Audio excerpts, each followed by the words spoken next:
지금까지 다양한 과학 교사 학습 모형들을 살펴보았습니다. 그렇지만 사실 우리가 보통 수업을 할 때는 특정 수업 모형을 가지고 또는 특정 교사 학습 모형을 가지고 수업한다는 것은 쉽지가 않습니다.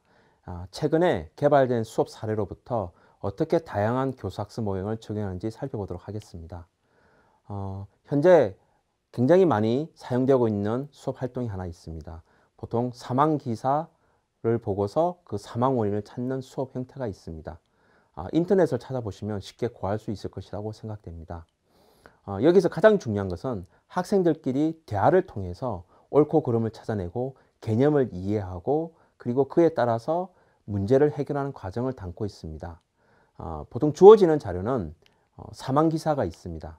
이 사망기사 같은 걸 보게 되면 저 사망이 왜 일어났는가는 없지만 구체적인 객관적 사실들을 제공하고 있습니다. 어떤 모습으로 누워 있다든가 또는 어떤 주변 환경이 있다든가 그리고 또 그 사람의 행적이 무엇인가 그리고 또 기사 내용을 찾아보면 그날의 날씨 그리고 그와 관련된 내용들이 담겨져 있습니다. 그리고 학생들에게 제공되어야 될 것은 이 사망기사 외에 뭔가를 유추하고 또 추론하기 위해서는 이 사람의 평소의 건강진단표하고 그리고 부검 의견서 이것이 주어져야 됩니다. 그래서 보통 이 수업은 세 가지 자료가 주어집니다. 신문기사와 그리고 부검 의견서 그리고 건강진단표 이 세 가지를 가지고서 수업을 진행하게 되는데 보통 수업이 진행될 때는 조별로 학생들을 모아놓고서 먼저 이 글들을 읽어보게 합니다. 이와 같이 읽어보는 과정을 통해서 어떤 점이 문제가 될지를 찾아내게 됩니다. 그래서 STS 학습 모형에서의 문제의 초대 단계가 되겠죠. 그리고 나름대로 가설을 설정하게 됩니다. 어떤 원인에서 사망했는지를 찾아내야 되니까요.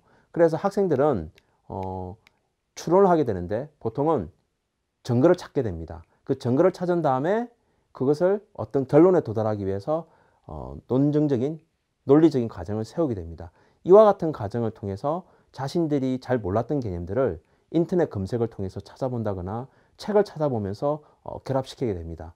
지금 이 활동은 주로 생명과학에서 소화, 배설, 흡수 등과 같은 것들을 배운 다음에 종합적으로 이루어지는 수업 활동이라고 볼 수가 있습니다.